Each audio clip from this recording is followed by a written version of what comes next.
Behind the glamour of Hollywood lies a murder so brutal it shocked the nation, and left behind a mystery that still echoes through the streets of Los Angeles. January 15th, 1947 in Los Angeles.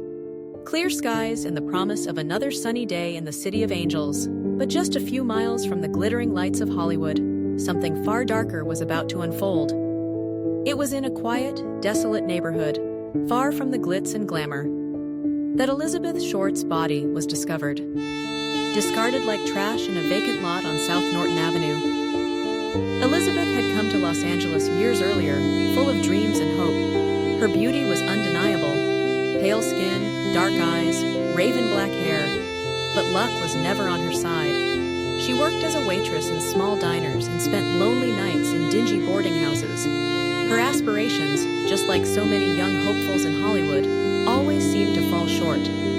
Known to some by the nickname that would soon be seared into the public consciousness, the Black Dahlia, Elizabeth had a presence that commanded attention. But behind that captivating exterior, her life was far from the glamour she had once dreamed of. And then, on that fateful morning in January, Elizabeth Short was gone.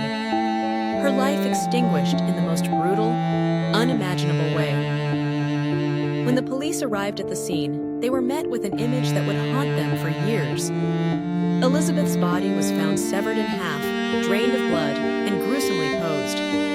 Her mouth was slashed into a grotesque smile, and her wide-open eyes seemed to stare in disbelief at what had happened to her. The scene was deliberate. This was no ordinary crime. This was a message. The LAPD immediately launched an investigation, but they were left with few answers. Elizabeth's life had been so transient that no one could definitively say who she was, what she had been doing in the days leading up to her death, or who might have wanted her dead. Her acquaintances painted different pictures. Some saw her as the young woman with big dreams, others as the waitress trying to make it big in a city full of false promises. But no one could provide clear answers. Then came the letter. A few days after Elizabeth's body was found, the Los Angeles Examiner received a chilling letter, postmarked from the same city. Written in cryptic, rambling handwriting, it was signed the Black Dahlia Avenger. The letter detailed eerie specifics about the crime, details only the killer could have known, and made a chilling confession. The murderer was taunting the police, daring them to solve the puzzle. It was almost as if the crime itself was a game to the killer. The letter claimed that the killer wanted to make the crime as public as possible, fueling the media frenzy. The confession, while disturbing, seemed to add to the mystery rather than solve it. Could the letter be real? Or was someone simply playing a sick game with the city? And who was this Black Dahlia Avenger? The theories about the killer's motive started to surface, each one darker than the last. Some believed Elizabeth's murder was the result of jealousy, a lover scorned, a beauty whose allure inspired violent jealousy. Others suggested it was the work of a random, sadistic killer. Could it have been someone with a personal connection to Elizabeth? Or was it someone hiding in the shadows of Hollywood's dark underworld? One name kept surfacing: Dr. George Hodel, a Los Angeles doctor with a shady past and connections to the city's elite. His strange behavior, his proximity to the crime scene, and his relationships with women, including his own daughter, made him a prime suspect.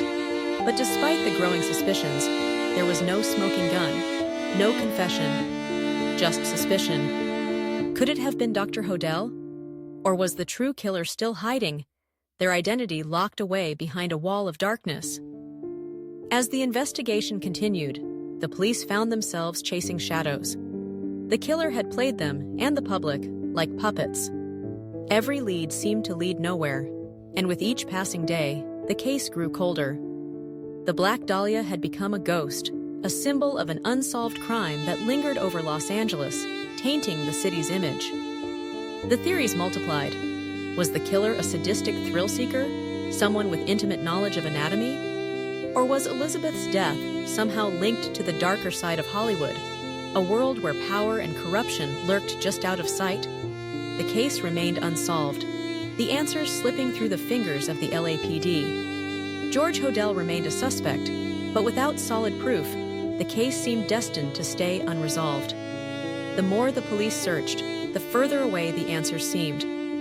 And with each passing year, the haunting image of Elizabeth Short's mutilated body remained locked in the public's mind, a grim reminder of a mystery that had never been solved. The murder of Elizabeth Short, the Black Dahlia, remains one of Hollywood's darkest secrets. Was the killer someone of power, someone hiding in plain sight? Was it a random sadist, or someone with a personal connection to her life? The possibilities are endless, but the truth is buried with Elizabeth Short's tragic fate. The case of the Black Dahlia is not forgotten. Every new theory, every new piece of evidence only deepens the mystery. The haunting image of her death continues to echo through the city, a dark mark on Los Angeles' glamour-filled reputation. The question remains, who killed Elizabeth Short? The answer may never come, but the mystery, the haunting, will never fade. If you found this story interesting or unforgettable, subscribe to Shadow of Crime Chronicles and uncover the darkest secrets history tried to bury.